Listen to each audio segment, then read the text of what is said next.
ఆరావళి గతంలో జరిగిన ఒక సంఘటన గురించి గుర్తు తెచ్చుకుంటూ ఉంటుంది.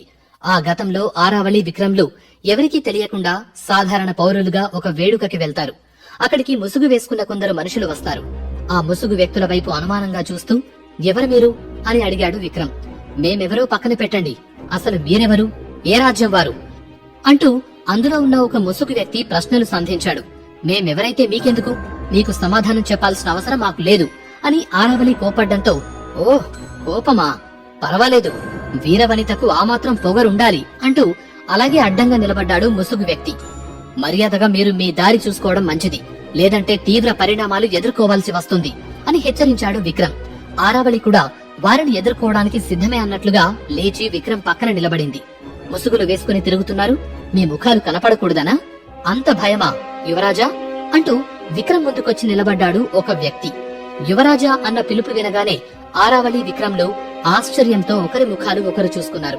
వీళ్లకు మనమెవరో తెలిసిపోయినట్లుందే అని అనుకుంటూ ఉండగా, మమ్మల్ని పిలిస్తే మేము కూడా మీతో కలిసి వచ్చేవాళ్లం కదా అంటూ ఆరావళి విక్రమ్లకు మరింత దగ్గరగా వస్తూ మొహం మీద ముసుగును తీసేశాడు. అతన్ని చూడగానే ఆశ్చర్యపోయిన విక్రమ్, బాలేశ్వర్ అని పిలిచాడు. నేనే, ఇప్పటికి గుర్తుపట్టావన్నమాట. నేనేమో మిమ్మల్ని ముసుగులు ధరించి ఉన్నా కూడా గుర్తుపట్టాను, మీరేమో ముసుగులు తీస్తే కాని గుర్తుపట్టలేదు అంటూ చిన్నగా నవ్వాడు బాలేశ్వర్. విక్రమ్ పెద్దమ్మ కొడుకే బాలేశ్వర్. విక్రమ్ కి అన్న అవుతాడు. దాదాపు 3 సంవత్సరాల క్రితం శిక్షణ కోసమని వెళ్లి మళ్లీ ఇప్పుడు ఇలా దర్శనమిచ్చాడు. బాలేశ్వర్ మాటలు విన్న విక్రమ్, అన్నయ్య మీరెప్పుడొచ్చారు అంటూ అతని దగ్గరికి వెళ్లి కౌగిలించుకున్నాడు. ఉదయమే వచ్చాను, నిన్ను కలవటానికి వెళ్లినప్పుడు నువ్విలా ఆరావళితో కలిసి వచ్చావని మహారాజు గారే చెప్పారు అని అన్నాడు. మహారాజు గారు చెప్పారని వినగానే ఆరావళి విక్రమ్లు నవ్వుకున్నారు. సరే, వీళ్లంతా నా మిత్రులు, ఈ వేడుకలు చూడ్డానికి వచ్చారు అంటూ తనతో పాటు ముసుగులు వేసుకుని వచ్చిన వారిని పరిచయం చేశాడు బాలేశ్వర్. అందరూ కలిసి వేడుకలలో సరదాగా గడిపి 2 రోజుల తర్వాత కోటకు చేరారు. అప్పుడే మహారాజు గారి మీద దాడి జరిగిందన్న విషయం విక్రమ్ కు తెలిసింది. శ్వేతనాగు కావాలని బొమ్మరయ్య చెప్పడంతో ముందు వెనక ఆలోచించకుండా రహస్య మార్గంలో ఉన్న పాముల పుట్ట దగ్గరికి పరిగెత్తుకుని వెళ్లాడు విక్రమ్. అతని వెనుకే ఆరావళి కూడా వెళ్ళింది. విక్రమ్ అక్కడికి వెళ్లే సమయానికి శ్వేతనాగులు పడగ విప్పి ఆడుతూ ఉన్నాయి. పుట్టవైపు విక్రమ్ ఒక అడుగు వేయగానే 10ల సంఖ్యలో పుట్టలో ఉన్న శ్వేతనాగులు బయటకొచ్చి కోపంగా బుస కొట్టడం ప్రారంభించాయి. దాంతో భయపడ్డ ఆరావళి, వద్దు విక్రమ్, వాటి జోలికి వెళ్లకు, అవి ఎంతో శక్తివంతమైనవి, పవిత్రమైనవని నువ్వే చెప్పావు, ఇప్పుడు నువ్వే ఇలా చేయటం ఎంతవరకు సమంజసం అని అడిగింది. నువ్వు చెప్పింది నిజమే ఆరావళి, కానీ నాకు వేరే మార్గం లేదు. ఇది ఇక్కడున్నది ఈ రాజ్యానికి రక్షణగానే కదా, ఇప్పుడు ఈ రాజ్య మహారాజుకే సమస్య వచ్చింది, అందుకే నేను ఈ పని చేయక తప్పదు అన్నాడు విక్రమ్. వద్దు విక్రమ్, నాకెందుకో ఇది మంచి నిర్ణయం అనిపించటం లేదు, వేరే మార్గం చూద్దాం, దయచేసి నా మాట విను అంటూ ప్రాధేయపడుతూ వారించింది ఆరావళి. కాని ఆ మాటలు వినిపించుకునే స్థితిలో లేని విక్రమ్ చేతిలో కాగడా పట్టుకుని అడుగు ముందుకు వేశాడు. విక్రమ్ కన్నా వేగంగా శ్వేతనాగులన్నీ ఒకచోటకి చేరి బుస కొడుతూ ఉన్నాయి. అది చూడగానే ఆరావళికి భయంతో చెమటలు పడుతున్నాయి.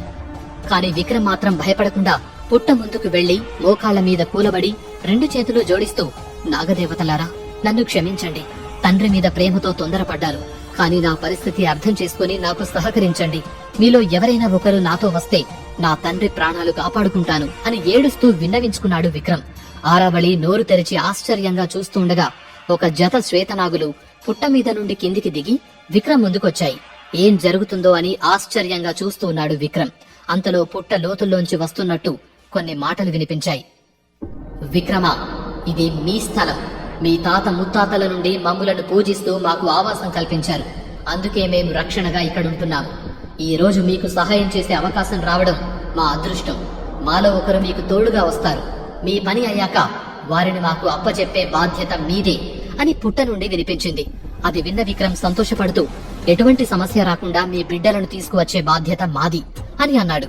అంతే, 2 శ్వేతనాగులు విక్రమ్ కి దగ్గరగా వచ్చి చూస్తూ ఉండగానే మానవ రూపంలోకి మారిపోయాయి. తెల్లని బట్టల్లో దివ్యమైన తేజస్సుతో మెరిసిపోతున్న వారిని చూసి ఆశ్చర్యపోతూనే వారిని తన వెంట తీసుకువెళ్లాడు విక్రమ్. రాజభవనానికి చేరుకునే సమయానికి మహారాజు ఆరోగ్య పరిస్థితి మరింత దిగజారిపోయి కొన ఊపిరి మీద ఉన్నారు. మానవ రూపంలో ఉన్న శ్వేతనాగులను చూసిన బొమ్మరయ్య, హే ఈశ్వర, ఎంత కఠిన పరీక్ష పెట్టావు స్వామి అంటూ తలపట్టుకున్నాడు. ఇప్పటిదాకా శ్వేతనాగులు కావాలని, ఇప్పుడేమో తలపట్టుకున్న బొమ్మరయ్యను చూసి ఏమైందని అడిగాడు విక్రమ్. ఈ శ్వేతనాగులతో వైద్యం చేయటం కుదరదు దొరా, ఈ మానవ రూపంలో ఉన్న శ్వేతనాగుల వల్ల వైద్యం చేస్తే వీరికి ఏదైనా కీడు జరిగితే ఆ పాపం మనం అందరం మోయాలి అని అన్నాడు బొమ్మరయ్య. బొమ్మరయ్య మాటలు అక్కడున్న వారికి అర్థం కాకపోయినా మహారాజును చూసిన శ్వేతనాగులకు అర్థమయ్యాయి. మానవ రూపంలో ఉన్న మగ శ్వేతనాగు బొమ్మరయ్య ముందుకు వెళ్లి, స్వామి, మీ భయం మాకు అర్థమైంది. మహారాజు గారి ఒంట్లో ఉన్నది నీలకంఠ గరళం. మా శ్వేతనాగు జాతి మాత్రమే ఆ విషయాన్ని బయటకు తీయగలదు. కాని పూర్తిగా తీసిన తర్వాత ఆ శ్వేతనాగు మరణించే అవకాశం ఎక్కువ. ఇప్పుడు మేము ఆ విషయం తీస్తే మా ప్రాణాల మీదకు రాకపోయినా బహుశా మళ్లీ పౌర్ణమి దాకా మా శక్తులు సన్నగిల్లుతాయి. అదే కదా మీ భయం అని అడిగాడు. అవును స్వామి, మీరు బలహీనపడి దుండగుల చేతికి చిక్కితే ఎంత ప్రమాదకరమో నాకు తెలుసు. అందుకే ఆలోచిస్తున్నాను స్వామి అన్నాడు బొమ్మరయ్య. భయపడవద్దు, మాకు రక్షణగా విక్రమ్ ఉన్నాడు కదా, అతని మీద మాకు నమ్మకం ఉంది అన్నాడు ఆ శ్వేతనాగు. దాంతో బొమ్మరయ్యకి నమ్మకం కుదిరి 10 నిమిషాల్లో మహారాజుకు కావలసిన ఔషధం సిద్ధం చేయటం, ఆ ఔషధం ఇచ్చిన తర్వాత శ్వేతనాగులు మళ్లీ పాము రూపంలోకి మారి మహారాజు ఒంటి నుండి ఒకదాని తర్వాత ఒకటి విషయాన్ని పూర్తిగా తీయటం జరిగింది. కాని మహారాజు ఒంట్లో ఉన్న గరళం చాలా శక్తివంతంగా ఉండటంతో 2 శ్వేతనాగులు పూర్తిగా శక్తి కోల్పోయి సర్పరూపంలోనే స్పృహ తప్పాయి. అది చూసి విక్రమ్ కంగారు పడుతూ ఉంటే, కంగారు పడడానికి ఏమీ లేదని, అలా స్వీకరించిన గరళాన్ని నిద్రలోనే బయటకి విసర్జిస్తాయని, అవి కోలుకోవడానికి కాస్త సమయం పడుతుందని చెప్పాడు బొమ్మరయ్య. సరే అనుకుని ఆ శ్వేతనాగులను పుట్ట దగ్గర వదిలేయాలనుకున్నాడు విక్రమ్. కాని మహారాజు గారు విక్రమ్ విక్రమ్ అని కలవరిస్తూ ఉండటంతో అక్కడే ఆగిపోయి శ్వేతనాగులను వదిలిపెట్టే బాధ్యతను బాలేశ్వర్కి అప్పగించాడు. అదే విక్రమ్ చేసిన తప్పు. ఆ చిన్న తప్పు విక్రమ్కి పెద్ద శిక్ష వేసింది. ఇలా గత జ్ఞాపకాలన్నీ ఆరావళి మెదడులో తిరుగుతుండగా అకస్మాత్తుగా వాటి నుండి బయటకొచ్చింది ఆరావళి. అయితే ఎందుకో ఆ వేడుకలో ఉండలేక తన స్థావరానికి వెళ్లి నిద్రపోయింది. సూర్యోదయం అయింది. తలుపులు తడుతున్న శబ్దానికి ఉలిక్కిపడి నిద్రలేచి చుట్టూ చూసి ఆశ్చర్యపోయాడు విక్రమ్. ఇదేంటి, నేనింట్లో ఉన్నాను అనుకుంటూ తను కొండ మీద శిక్షణ తీసుకోవటం, విసర్జన స్నానం కోసం వీరబాహుతో కలిసి వెళ్లటం, అదృశ్య సైన్యంతో పోరాటం, నౌకలో వెళ్లటం అన్నీ గుర్తు చేసుకుని అయోమయంగా చుట్టూ చూశాడు. అతనికెదురుగా బల్ల మీద ఒక పెద్ద మూట కనిపించటంతో వెళ్లి తెరిచి చూశాడు. మిలమిల మెరుస్తున్న కొన్ని రాళ్లు అందులో ఉన్నాయి. అవేంటో అర్థం కాక ఒక రాయిని తీసుకుని చూస్తూ ఉండగా ఎవరో అతన్ని వేరే లోకంలోకి లాక్కి వెళుతున్నట్టు అనిపించింది. అదెవరో తెలియకముందే కొన్ని మాటలు వినిపించాయి. విక్రమ, నీకు ఇచ్చిన శాపం నుండి విముక్తి పొందావు. నువ్వు ఆ లోకంలో నీ శిక్ష పూర్తి చేసుకుని మళ్లీ ఇక్కడికి వచ్చావు. గతంలో అసంపూర్తిగా మిగిలిపోయిన నీ కర్తవ్యాన్ని నెరవేర్చడంలో ఆ దేవదేవుడు నీకు అండగా ఉంటాడు. నీవు కోరిన విసర్జన స్నానానికి కావలసినవి నీ చేతిలో ఉన్నాయి. వాటిని చల్లటి నీటిలో వేసుకుని స్నానం చేసినచో నీ శరీర భారం తగ్గుతుంది అని వినిపించింది. అసలు ఆ మాటలు ఎవరివో, తనెక్కడికి వెళ్లాడో విక్రమ్కి ఏమీ అర్థం కాలేదు. అసలు నౌక ప్రయాణం తర్వాత ఏం జరిగింది? నౌక ప్రయాణం పూర్తయిందా? నౌకలోకి 2 సుందరాంగులు వచ్చింది మాత్రమే గుర్తుందేంటి? ఆ తర్వాత ఏమైందో ఎందుకు గుర్తు రావటం లేదు? ఈ గొంతును అడిగితే ఏమైనా సమాధానం దొరుకుతుందా అని ఆలోచిస్తూ ఉండగా తలుపు చప్పుడైంది. టక్కున కళ్ళు తెరిచిన విక్రమ్ నెమ్మదిగా నడుచుకుంటూ వెళ్లి తలుపు తీశాడు. ఎదురుగా భాగ్యలక్ష్మి కనిపించింది. అలసట తీరిందా నాన్నా అంటూ విక్రమ్కి తేనీరు అందించింది. అవునన్నట్లుగా తలూపాడు విక్రమ్. సరే, త్వరగా సిద్ధమై వస్తే వెళ్లి మీ నాన్నగారిని కలుద్దాం. నాన్నగారికి బాగైందని నీకు చెప్పాను కదా, మనం వెళ్లి కలవాలి అని చెప్పి వెళ్లిపోయింది భాగ్యలక్ష్మి. నాన్నగారన్న మాట వినగానే విక్రమ్ ఆలోచనలు మారిపోయాయి. ముందైతే మహారాజు గారిని కలుసుకుని ఆ తర్వాత నౌక ప్రయాణం ఏమైందో తెలుసుకునే ప్రయత్నం చేద్దామనుకుని ఆ మాయరాళ్లను స్నానం చేసే నీటిలో వేసి అందులోకి దిగాడు. ఇంతకుముందు మాయాలోకంలో సరస్సులో స్నానం చేసినప్పుడు ఎలాంటి అనుభూతి చెందాడో అలాంటి అనుభూతి ఇప్పుడు కూడా పొందాడు విక్రమ్. కాసేపటికి ఒంట్లోని భారం మంటలు తగ్గి శరీరం సాధారణ స్థితికి చేరుకుంది. దాంతో త్వరగా తయారై భాగ్యలక్ష్మితో కలిసి మహారాజు గారి దగ్గరికి వెళ్లాడు. మహారాజు గారి మందిరానికి చేరుకునేసరికి అక్కడ అంతా కోలాహలంగా ఉంది. రాజుగారి భార్యలు, పిల్లలు అందరూ అక్కడున్నారు. ఒక్కొక్కరు వెళ్లి మహారాజు గారిని కలిసి మాట్లాడి వస్తున్నారు. భాగ్యలక్ష్మి విక్రమ్లను చూడగానే అందరి ముఖాలు మాడిపోయాయి. కాని అవేవీ పట్టించుకొని భాగ్యలక్ష్మి విక్రమ్ ని తీసుకుని నేరుగా మహారాజు వీరేంద్ర దగ్గరికి వెళ్ళింది. భాగ్యలక్ష్మిని చూసిన వీరేంద్ర, ఎలా ఉన్నారు భాగ్య? అంతా కుశలమా అని ప్రేమగా అడిగారు.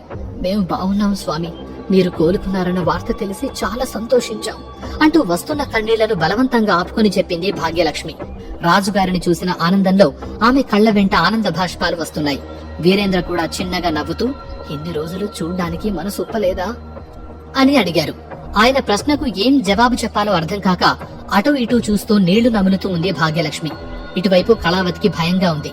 ఎక్కడ తాము చేసిన దారుణాల గురించి మహారాజు గారికి చెబుతుందో అని భయపడి తానే మాట్లాడుతూ, మనసు లేకుండా ఎందుకుంటుంది మహారాజా, మీకు తెలిసిందే కదా, విక్రమ్ కూడా అనారోగ్యంతో బాధపడుతూ ఉన్నాడు. అందుకే అతన్ని చూసుకుంటూ ఎటూ కదలటానికి లేకుండా పోయింది. ఆమె మిమ్మల్ని చూడటానికి వస్తాననేది, కాని విక్రమ్ కి ఇబ్బంది కలుగుతుందని వద్దులెమ్మని ఇక్కడి మీ సమాచారం నేనే అందించేదాన్ని అని చెప్పింది. అదంతా అబద్ధమని గట్టిగా అరవాలనుకుంది భాగ్యలక్ష్మి. కాని అక్కడ గొడవ చేయడం ఇష్టం లేక కళావతి చెప్పింది నిజమే అన్నట్లుగా తలూపింది. ఇంతకీ మన పుత్రుడు విక్రమ్ ఎక్కడా అంటూ భాగ్యలక్ష్మి వెనకాలే ఉన్న విక్రమ్ ని చూస్తూ, అతను మన విక్రమేనా అని ఆశ్చర్యంగా అడిగాడు. అవును స్వామి, మన విక్రమే అంటూ వెనక ఉన్న విక్రమ్ చెయ్యి పట్టుకుని మహారాజు ముందు నిలబెట్టింది. వీరేంద్ర ఆరోగ్యంగా ఉన్నప్పుడు విక్రమ్ నిస్సహాయంగా మంచం మీద పడుకుని చాలా అనారోగ్యంతో ఉన్నాడు. అప్పటి విక్రమ్ కి ఇప్పుడు తను చూస్తున్న విక్రమ్ కి చాలా మార్పు కనిపించి ఆశ్చర్యపోయిన వీరేంద్ర, మన కొడుకు చాలా మారిపోయాడు కదా అంటూ చిన్న నవ్వు నవ్వాడు. అవును, చాలా మారిపోయాడు. వీరముద్ర కూడా సాధించాడు స్వామి, శిక్షణ కూడా తీసుకుంటున్నాడు అని సంతోషంగా చెప్పింది భాగ్యలక్ష్మి. ఆ మాట వినగానే వీరేంద్ర ముఖం సంతోషంతో వెలిగిపోయింది. అవునా, ఇంత సంతోషకరమైన విషయం నాకు ఇప్పటిదాకా ఎందుకు చెప్పలేదు అంటూ కళావతిని చూశాడు వీరేంద్ర. అంటే మహారాజా, విక్రమ్ కి వచ్చిన వీరముద్ర మన పవిత్ర గ్రంథంలో లేదు, దాని ప్రాముఖ్యత ఏంటో కూడా తెలీదు. అందుకే ఆ విషయం మాకు అర్థమైన తర్వాత మీకు చెప్పాలి అనుకున్నాము అని అంది. అవునా, పవిత్ర గ్రంథంలో లేని వీరముద్ర వచ్చిందా అని విక్రమ్ ను దగ్గరికి రమ్మన్నట్టు సైగ చేసిన వీరేంద్ర, నీ శిక్షణ ఎవరి దగ్గర తీసుకుంటున్నావు అని అడిగాడు. అడిగినందుకు ధన్యవాదాలు మహారాజా, ఆ దేవుని దయ వల్ల ఎవరి సహాయం లేకుండా నాకు నేనే శిక్షణ తీసుకుంటున్నా అని కొంచెం గంభీరంగా అన్నాడు విక్రమ్. మహారాజా అన్న పిలుపు వినగానే అందరి ముఖాల్లో రంగులు మారాయి. తండ్రిని నాన్నని పిలవకుండా మహారాజా అని సంబోధించటం అందరికీ ఆశ్చర్యం కలిగించింది. వీరేంద్ర ముఖంలో కోపం గమనించిన భాగ్యలక్ష్మి, విక్రమ్, ఆయన నీ తండ్రి అని అరిచింది. కన్నంత మాత్రాన నాన్నగారు అని పిలవటం సమంజసం కాదమ్మా. ఈ రోజు వరకు మనం పడ్డ కష్టాలు, ఎదుర్కొన్న సమస్యల గురించి ఆయన పట్టించుకోలేదంటే ఇక తండ్రి అని పిలిచి ఏం లాభం అని ఆవేశంగా అన్నాడు విక్రమ్. విక్రమ్ మాటలకి మహారాజు గారు నిర్ఘాంతపోయి, కష్టాలు సమస్యలా ఏంటవి అని కోపంగా అడిగాడు. కళావతి, రాజలక్ష్మి, దూరంగా ఉన్న మిగిలిన రాజపరివారానికి గొంతులో పచ్చి వెలక్కాయ పడినట్టు అనిపించింది. ఇన్ని రోజులు ఏ విషయాలైతే బయటపడకుండా జాగ్రత్తగా చూసుకుంటూ వచ్చారో ఈ రోజు విక్రమ్ వల్ల అన్ని ఒక్కసారిగా బయటపడుతున్నాయని భయం వేసింది. అదేం లేదు మహారాజా, మీరు విశ్రాంతి తీసుకోండి, ఇవన్నీ తర్వాత మాట్లాడదాం అని భాగ్యలక్ష్మి చెబుతుండగా, తర్వాత అంటే ఇంకెప్పుడు దేవి, కన్న కొడుకు తండ్రిని నాన్న అని కాకుండా మహారాజా అని పిలిచాడంటే అతని మనస్సుకి ఎంత పెద్ద గాయం తగిలుంటుందో నేను అర్థం చేసుకోగలను. అసలేం జరిగిందో అంతా నాకు తెలియాలి అని అన్నారు. ఆయన గొంతులో కోపం చూసి భయంతో అందరూ వణికిపోయారు. ఈ సమస్య నుండి ఎలా బయటపడాలో కళావతికి అర్థం కావటం లేదు. ఇన్ని రోజులు మహారాజు గారు అనారోగ్యంతో ఉన్నారు, ఇక ఆయన లేవలేరని ఇష్టానుసారంగా చేసింది. అసలు ఇలాంటి రోజు ఒకటి వస్తుందని వాళ్లు ఎవరూ ఊహించలేదు. అందుకే ఏం మాట్లాడాలో తెలియక మౌనంగా ఉన్నారు. అప్పుడే నోరు విప్పిన విక్రమ్, నేను చెబుతాను మహారాజా అంటూ అతను ఆ శరీరంలోకి రాకముందు విషయాలు, ఆ శరీరంలోకి వచ్చాక జరిగినవన్నీ ఒక్కోటి చెప్పుకుంటూ వచ్చాడు. అంతా విన్న మహారాజు గారు దీర్ఘ ఆలోచనలో పడ్డారు. కొద్ది సమయం తర్వాత కళావతి వైపు చూస్తూ, నేను లేని సమయంలో కుటుంబ పెద్దగా ఉండి అన్ని చక్కదిద్దాల్సిన నువ్వు ఇంత జరుగుతుంటే ఏం చేస్తున్నావు? నీకివన్నీ తెలుసా తెలీదా అని కోపంగా అడిగారు. ఏం చెప్పాలో అర్థం కాక నీళ్లు నమిలింది కళావతి. వీటన్నింటికీ తనే కారణమని తెలిస్తే మహారాజు గారు ఖచ్చితంగా పెద్ద శిక్ష విధిస్తారు. దీని నుండి ఎలా బయటపడాలో తెలియక అక్కడ ఉన్నవారి వైపు చూస్తూ ఉంది. ఆమె ఏమని సమాధానం చెబుతుంది? రాజుగారు ఎలా ప్రతిస్పందిస్తారు? అక్కడున్న వారందరూ ఆత్రుతతో అందరూ ఎదురు చూస్తూ ఉన్నారు.